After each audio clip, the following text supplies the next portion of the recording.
Welcome to another episode of Sitting with Shay J, where we explore impact and we inspire change. Well, I'm your host, Shay J, and it's February, so we'll be shining a light on Black excellence right here in our community.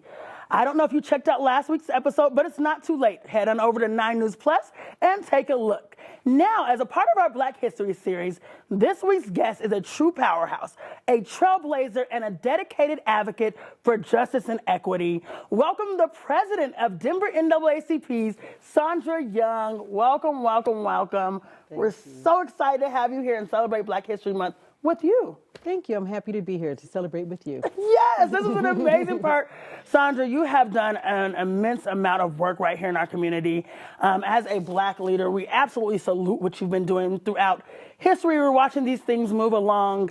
And I'm curious about your personal journey. As a Black woman leading the Denver NAACP, can you tell me, what is your perspective on the unique challenges that presents? And how do you navigate those challenges in leadership?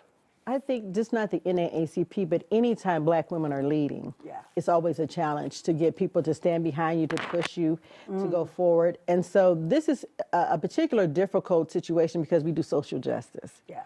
And so people look at social justice as you're coming to chop them up, right? And we're really there to embrace. And we're really there to talk about equity and equality and how we are embracing. But what's important in this job is that we make moves, right? And we make metrics that make a difference. And so some of the things that we look at is how do we really impact? Right. And to be impactful sometimes, excuse me, it's about getting the funding that you need to impact. And I think that any of us that are sitting on our couches or wherever are saying if you're in any nonprofit space right now, it's just hard to find funding. That's real. Because there's so much going on that needs our attention.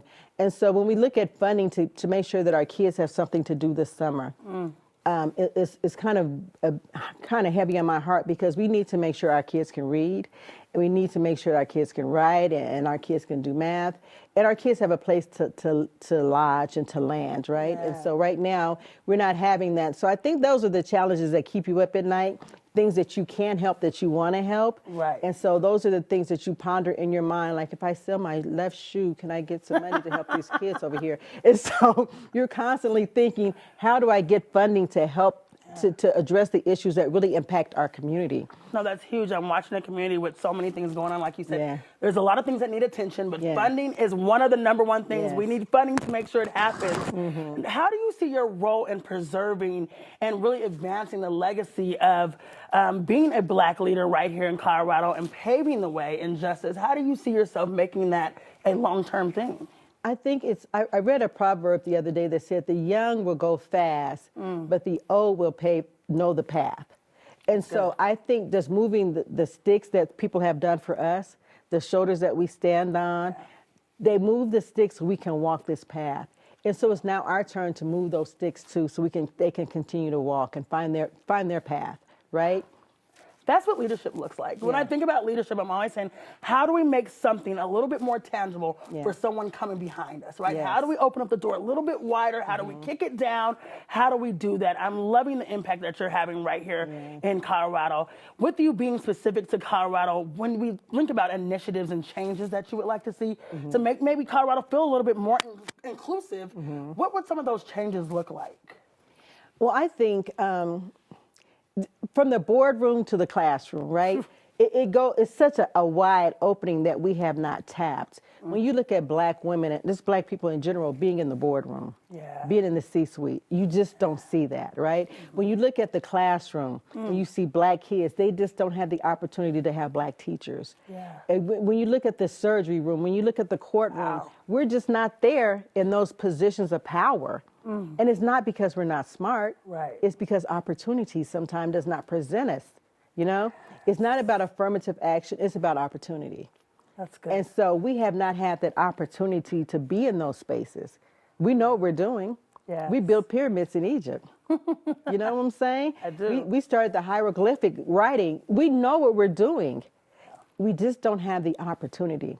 And so our job right now, as where we are, even where you're sitting, is to really kick those doors open, like you said, and show kids this is an opportunity that you can step into and not be afraid to do that. We have to be bold with our decisions on making change.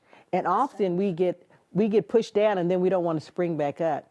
But as you push yourself down, they said there was dirt. Every time they throw some dirt on you, pack it down and build yourself up, right? So then you're out the hole. And I think that's what's important for our kids to see. That's what we absolutely need. When I think about change, I think about being bold. What you said really resonates with me, right? Yeah. We have to be able to see that we can do it. And when someone gets in a position like you of power and leadership, we have to use these opportunities to really make systemic changes. I love to see that. This is such a different landscape right now in Colorado. With this ever-changing landscape, with the needs of Colorado, when you start to look at these needs in the community, how do you navigate Colorado being different? It's not as urban as some of the other places, where NAACP is. Yeah. It's a little bit different in that space. How do you navigate that and make that work for you? I'm not going to fib. Okay. Don't tell any lies. No lies defined here. Okay. It's very difficult sometimes because we don't live in a place where we're only 4% in Colorado, 4% Black people. And so we can't look at doing this work with just Black people. Yes. It takes allies, right? And so if we go back to the beginning of NAACP in 1909, it was started by white allies because we needed their help. We were coming out of the race war of Springfield, Illinois, and we had so many lynchings going on and so much lynchings across the country. And so it took somebody else that didn't look like us sometime to open the door. And so being an ally has got to be a big deal. Yeah. We need activists along with the allyship, right? We just don't need you to sing Kumbaya and put a sign in your window that say Black Lives Matter. We need you to go to the forefront with us. And so we realize that now that we can't move this by ourselves in a city that only has 4%. We need everyone's help to join us to do this. See, viewers, this is why we have these conversations. We need your help to do this. It's not a one-person show. You're absolutely right. Everybody has a position. I love to say that, like, my position may not be your position, and the next person's position may not be either of our positions, but everybody has a space. When I look at all the work you're doing, I'm so proud to see that the changes that you've made and the work that you're doing. What is something that you're most proud of that you have done with the Denver NAACP as an initiative or as an assignment? What are one of those things that you want to put like a bow on, a highlight on? I think I want to highlight just the fact that in 2020, we were able to get 1,000 new voters. Whoa. And so that's something as we come into this voting year of 2024 that we're looking to do again. This year we plan to do it a little differently. We plan to go to college campuses, to every college campus, and get kids to register to vote. We're not telling you who to vote for, but we're saying that you need to be registered to vote, because what happens is when you don't vote municipal for what's around you, that's where the problem happens, right? And you get taxes that you're not used to, and just so many things go on. So we're going to those college campuses and going to those high schools, because at 16 you can register to vote. Now you can't vote till you're 18, but at 16 you can register. I had no idea. Oh yes. I just learned something new. Yes. Okay, so we're going around to the high schools, making sure those kids are registered to vote, into the college campuses. And I would put a bow on that, because to get people to register to vote and to look at as Black people coming through this voting act, right? The voting acts, and we still are struggling with that. We need to vote. Yes. And so to be able to see our young people get a hold of that and make that happen is very exciting to me. I love that. I applaud that. I looked at a lot of that work, and I was seeing people that never really thought about voting. They were engaged, and I think that's what it takes. We don't care who you vote for, but make sure you take a part of what is your right, right? It's your right to vote and be a part of that. I often say you can't, say that you don't like something that's happening when you haven't done the work to whatever your part is. Put your vote in, put something in, let them know what you're thinking here. I know we're coming up soon to this Freedom Gala. I'm extremely excited about this. I think this is going to be one of the greatest things that's happening, in Colorado. We need these galas that are actually meaningful. We're talking about 115 years of legacy. This is amazing. Can you please tell me about the Denver NAACP Freedom Fund Gala? What can we expect? Well, we're so excited, first of all, to be sharing 115 years. And I just would like to say in Denver, we're celebrating 109 years. It began in Denver in 1915, one of the oldest Black organizations in Denver. I'm impressed. So all of this is just revolutionizing where we are right now, right? Celebrating 115 years as the oldest Black civil rights organization, and in Denver as the Black oldest civil rights organization here.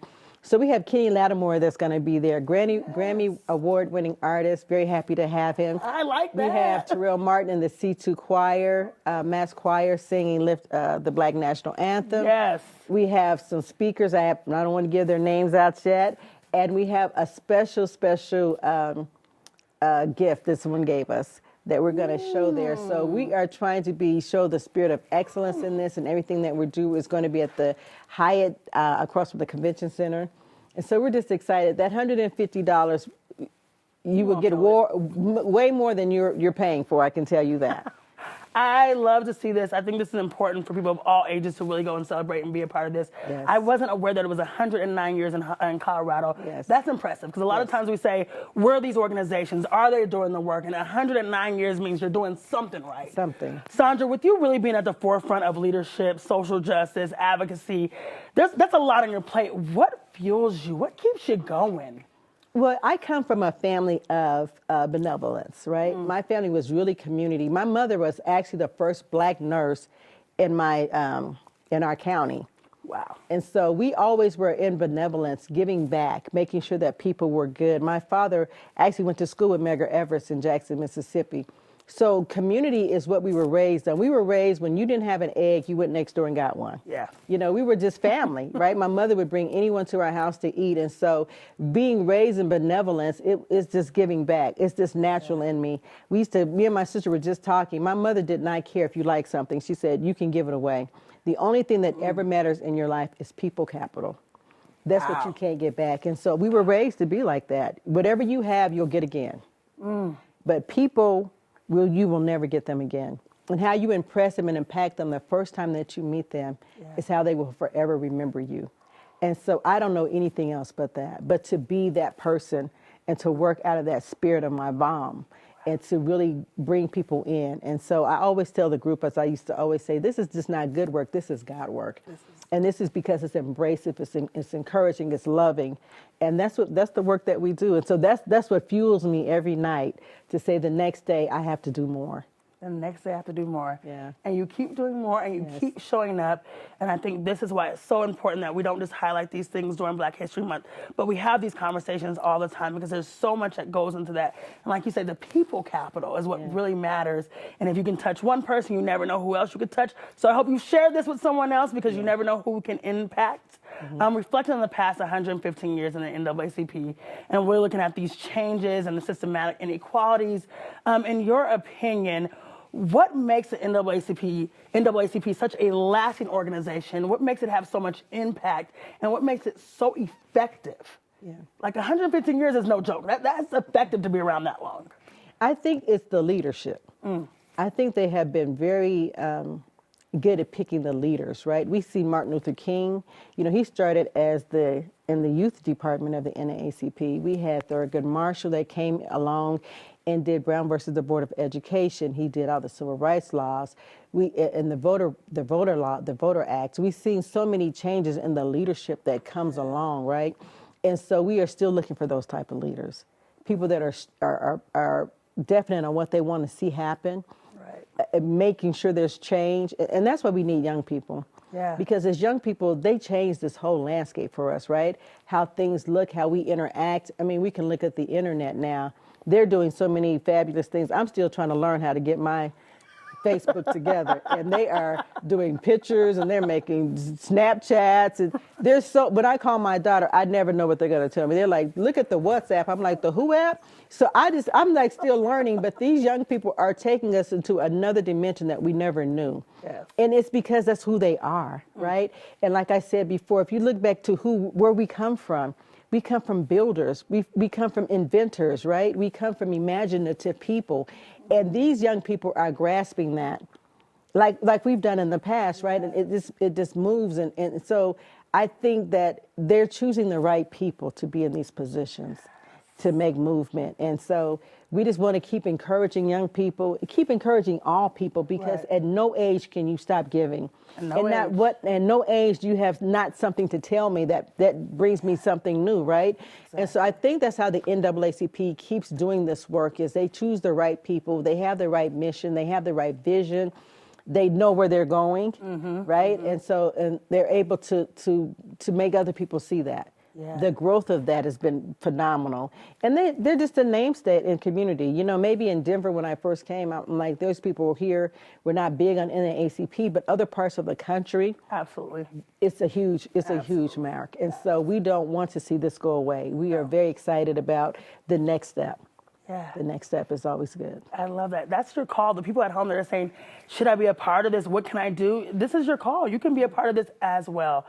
Sondra, your influence, your dedication, they have undoubtedly left a mark right here in Colorado, and I know beyond Colorado.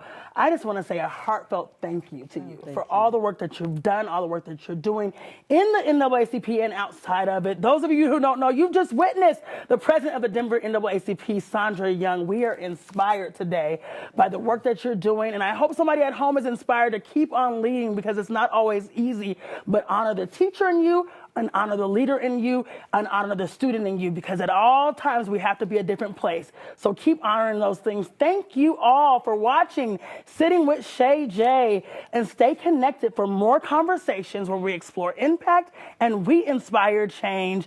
Go ahead. This is your go-to source for impactful conversations right here in the community. Until next time, keep the conversations going and keep making a difference. We appreciate you for tuning in. It's Sitting with Shay J.